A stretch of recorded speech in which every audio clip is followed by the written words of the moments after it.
Welcome to Planet Earth. Happy Friday or Saturday or Sunday. It's the beauty of the internet. You can listen to it anytime you like, all across our wonderful planet. You can check my science on this and let me know if I'm right down in the comments. Don't forget to like and subscribe while you're at it. But this broadcast, if you're listening to it, could be hurtling towards Alpha Centauri at 186,262 miles a second, meaning it'll reach some other planet in about 4.3 years. Maybe they'll respawn back. Maybe they'll send an invasion fleet. Don't know. I'll let you know when they show up. Got a feeling everybody's going to know. Hey, I'm going to start off today with the First World War, but it's not the First World War you're thinking about. No, I'm talking about the real First World War. What are you talking about, Mr. H? You've gone completely crazy on me? Yeah, probably, but I'm right. Now, most people are going to tell you that the First World War started on June the 28th, 1914, when Archduke Franz Ferdinand of Austria was assassinated by a Serbian nationalist named Gavrilo Princip in Belgrade. Gavrilo killed the Archduke, also shot his wife Sophie. I'm not sure what that was about. Maybe he's getting paid extra, but we know the story from there. Austria gets mad at Serbia, then Serbia calls Russia, then Austria calls Germany, and then the whole thing just turns into one huge, massive First World War. But I'll be honest with you, the First World War happened much earlier than that. In fact, it happened just east of Pittsburgh, over in Juneville Glen. That's right.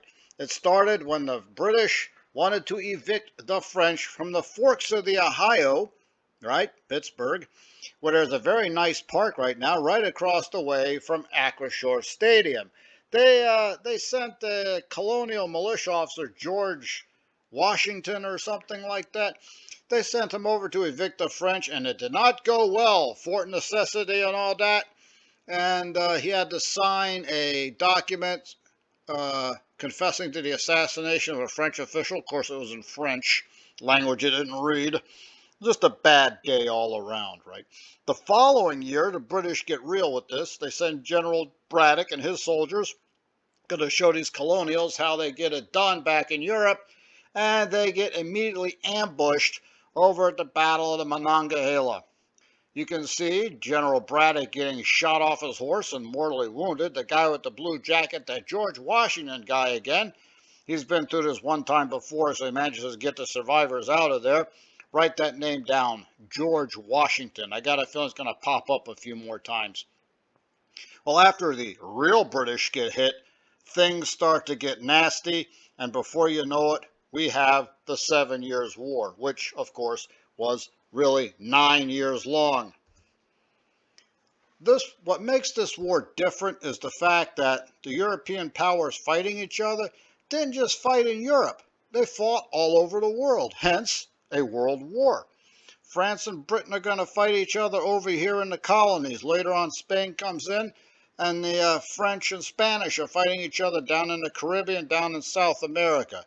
France and Britain's the main event, though. They're fighting in West Africa, a big battle there for India. Spanish and British getting it over the Philippines. But the main event, like I said, is going to be Europe. Now, if you look at this map, Britain's ally is Prussia. France is allied with Austria and Russia. The British can hide behind the English Channel. They have the Royal Navy, greatest navy on the planet. France probably has the best army, but they can't walk on water. So they're at a bit of a disadvantage. Prussia's got the worst disadvantage. You can see why just by looking here at the map. I'm not sure why they don't give Silesia to Austria. To Prussia. It's right there underneath the R's where it should be, but we'll just run with it. Austria is fighting Prussia. Maria Theresa can't stand King Frederick II of Prussia. We've got Russia with permission from Poland to come across, and of course France wants to dominate Germany. They're coming across to attack the Prussians from the west. And then to make things worse, Sweden jumps in. So north, south, east, and west, Prussia's got the best army in Europe, but also the smallest army. And I don't care how good your army is, if you're outnumbered 20-1, it's not looking good for you. Britain, they're going to defend Hanover there, just south of Denmark. That's where the monarchy's from. And they send some money to Prussia, and they say, good luck. And they hope it all works out. And weirdly enough, it will work out for Prussia. I'm not going to say they emerged victorious. I am going to say, however, that Prussia managed to survive, right? And the miracle of Brandenburg, what gets them through when Tsarina Elizabeth of Russia, who hated Frederick, she dies, and her son Paul took over, and he was a fanboy of Frederick. Then they overthrew him, and Russia decided it was a good idea just to make peace and leave. Sweden decides they're done with it, and they go away. Austria is getting tired of it, so they make peace, giving Prussia Silesia. And France has enough trouble all over the world, so they're going to make peace with the Prussians too. At the back end of this war, Spain jumps in trying to hit the British when they got the back turned. It doesn't work out so great for Spain because, first of all, Portugal comes in to attack Spain. They've been an ally with the British since 1386. And everything goes absolutely insane over in North America. Here's North America when it started. See the 13 colonies of the Hudson Bay Company? That's the British, New Spain, of course the French. And there's New France. It looks big, it looks imposing. It's all a lie. The French live up there in the Northeast in Quebec. Everything to the south and west, France might claim it. There might be a French trader here and there. But the Sioux and Arapaho and even Comanche, if you tell them it belongs to France, they're just going to laugh at you because it doesn't. The map says one thing, they say another. May have never even seen a Frenchman. But the point is, New France is isolated. They're too far away from France. The British Navy has them cut off. There's a lot more English colonists than there are French colonists. They're just going to choke New France and take it over. Before? After. See? Notice the difference here? It's all British red. They grab everything west of the Mississippi. What's going to be Canada ends up going to the British. They even take Florida away from the Spanish. The Spanish come in. They're going to lose Florida. The British get to own it for 20 years. They get to deal with Florida man there for a couple decades. They had taken Manila in the Philippines and Hanover. And I'm sorry, not Hanover, Havana in Cuba, and they exchange it for Florida. So that works out for the British as well. And this thing called Louisiana, they just handed it over to, the French handed it over to their Spanish allies. Spain never did anything with it except for New Orleans, because there was a secret treaty that wasn't a secret very long, that in 1800 it would go back to France. But that's a story for another time. So when someone wants to talk to you about the First World War, you need to ask them which one. The one they want you to think was the First World War in 1914, or the real one in 1754 all the way to 1763, misnamed the 7 Years' War. Something to think about, something to win a bar bet, something to stir up needless controversy. Now, speaking of controversy, everyone is always talking about dinosaur intelligence. Oh, by the way, you like that old school map right there?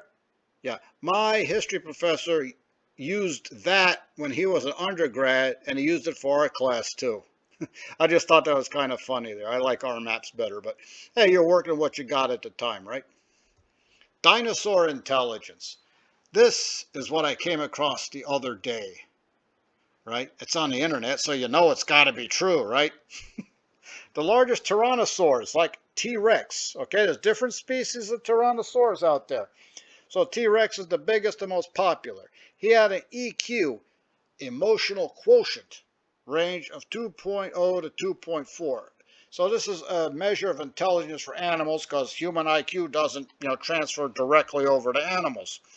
So in our hubris, Homo sapien has the highest at 7.5. With dolphins, you see coming in at 4.0 to 4.5. Chimpanzees, 2.2 to 2.5. Dogs and cats around 1.0. If you've met my cats, I think it's a lot higher than that. They're over there scheming right now as we speak. Now, where do they come up with this stuff? Well, there's a 42-page paper I didn't feel like reading, so I'm just going to take their word for it. Notice they're mentioning Tyrannosaurus. It's a meat eater.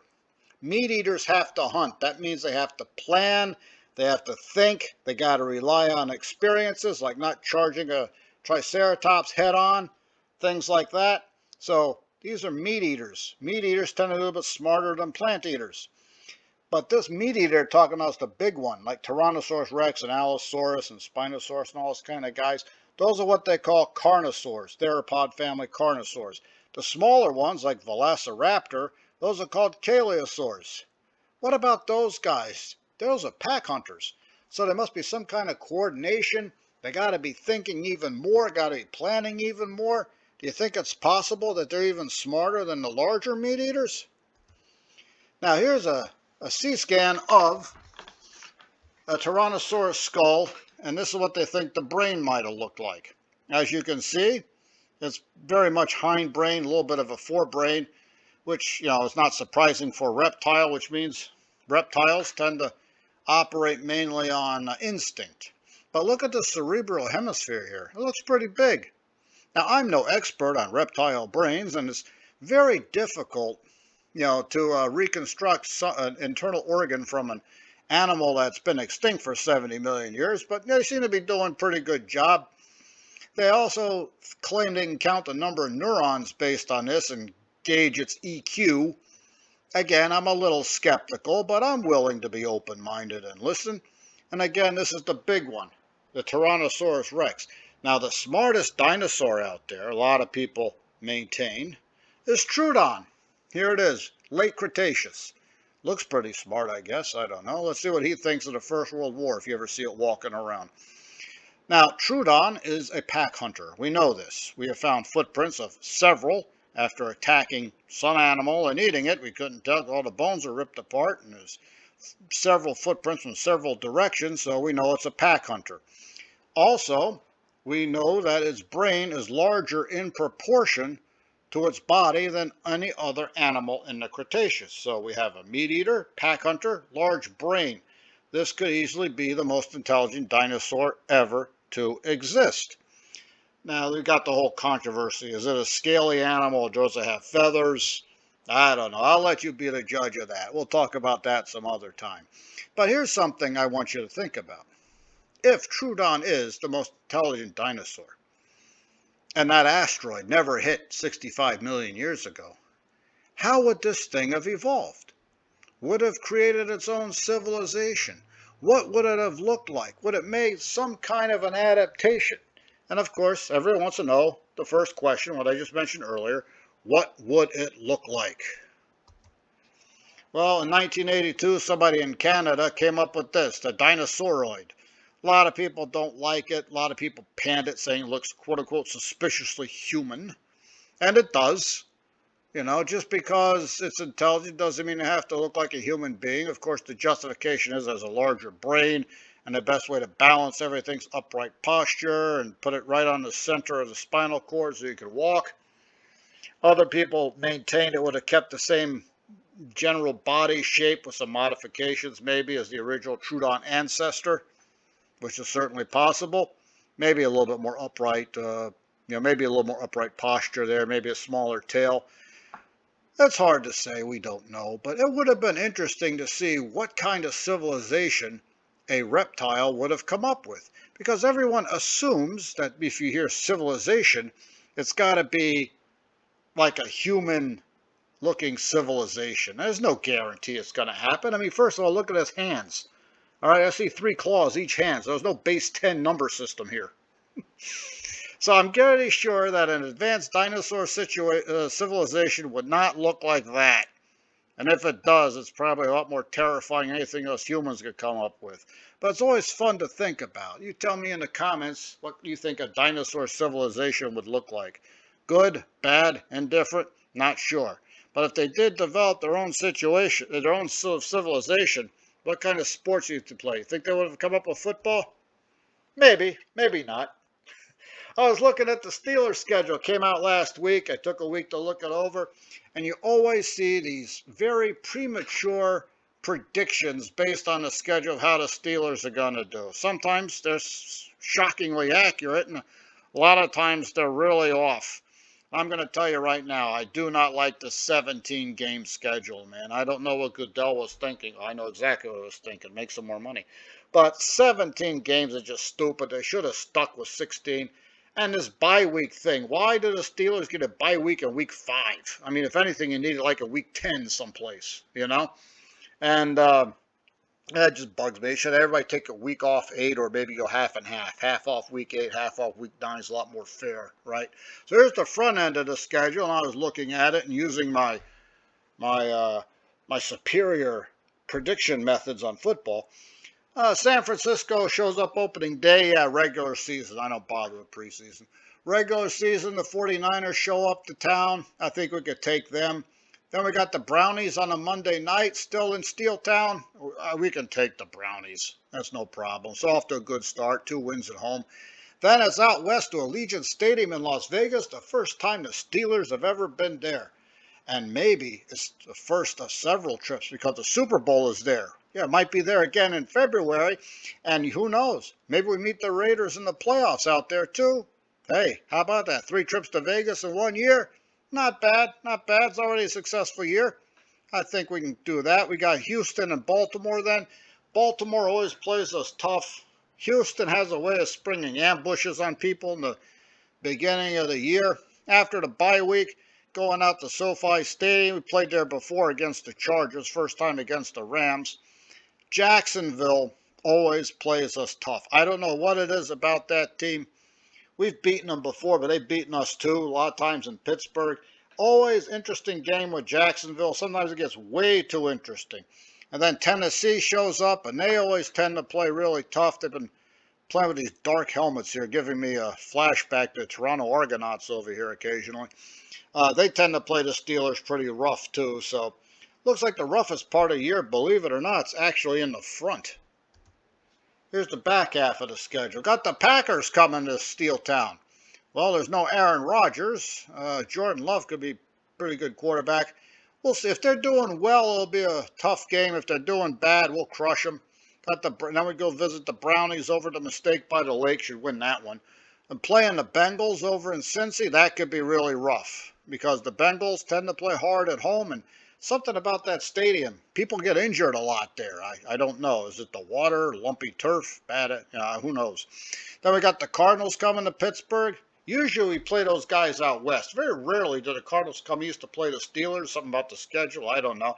But I got a feeling these guys in the desert aren't going to like Pittsburgh in December too much. Then Pearl Harbor Day, December 7. Oh, I hope that's not an omen. Patriots coming to Pittsburgh. They're not the terror they used to be, but, still a pretty decent team. Indianapolis, I think we could take them there. We got the Bengals coming back around again. This time they're playing at our place just before Christmas. The last 2 games are going to be rough because the Steelers historically don't do well out on the West Coast. They're playing Seattle late in the year. And then they head over to Baltimore for the last game of the year. And, Baltimore, team that plays that dirty, man, I really hate to see someone get hurt in a game when we've already made the playoffs. And, there's a history of that stuff happening between Pittsburgh and Baltimore, sometimes clean hits, but it still happens. I think the Steelers are going to do pretty well, actually. I feel really good. Kenny Pickett's coming along. Our defense is very strong. Like I said, Kenny Pickett, he's also his second year, so he's got some experience. And he's got a lot of young receivers, so been there 2-3 years, about a year or two older than he is, so they've grown up with the system. They all grow up together. If we can hold it together through free agency, I can see a Super Bowl coming back to Steel Town in about 2 or 3 years. And if we get lucky, it could be this year. Who knows? My official prediction, 11-6. See how that goes. Get back to me on that one. All right, let's check out spring football before we wrap everything up here. USFL North Division, that's a mess. Everyone's still got a chance, though, so at least it's entertaining. My Maulers are 2-4, sharing second place with New Jersey Generals and Michigan Panthers. Only a game behind the Stars, who are sitting at a mere 3-3. Hey, we still got a chance. But the strength of this league appears to be in the South Division. We got a 3-way tie for first between New Orleans Breakers, Houston Gamblers, and Birmingham Stallions. They're all 4-2. Houston has quietly slipped their way in. Birmingham has loudly climbed their way into first. They're defending champs. And New Orleans, they started off 4-0, and they've lost the last 2, so they better get it together. And somehow, some way, the Memphis Showboats have somehow got to 3-3, and I have absolutely no idea how they did that. Well, that's it for today, and I'm going to see you next time around. Don't forget to like and subscribe. And, hey, I'll see you when I see you, which is code for next Friday. Have a great day, everybody, and I'll see you then.